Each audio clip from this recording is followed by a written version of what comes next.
La cerise écarlate.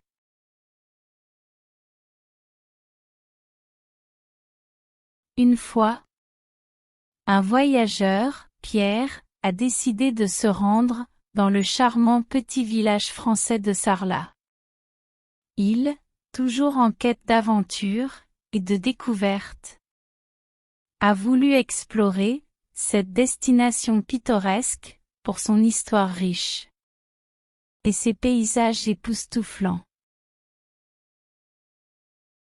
Après une longue journée de voyage, épuisé mais heureux, Pierre a déambulé dans les ruelles sinueuses de Sarlat. Au détour d'une rue étroite, il a été attiré par une lueur douce qui émanait d'un restaurant à l'aspect inhabituel pour un village français. L'enseigne à l'entrée disait « La cerise écarlate, restaurant japonais ». Intrigué par l'anomalie de ce lieu dans le contexte rural, Pierre a décidé d'entrer et de prendre un moment de repos.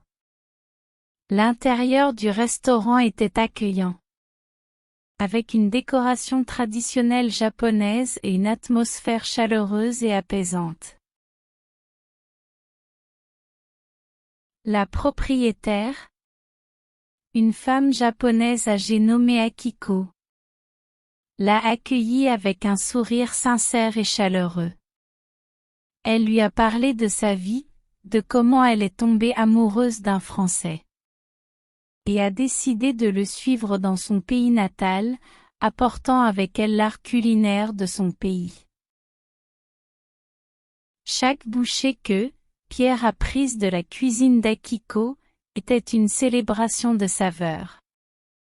Un mélange exquis de la finesse japonaise et de l'audace française.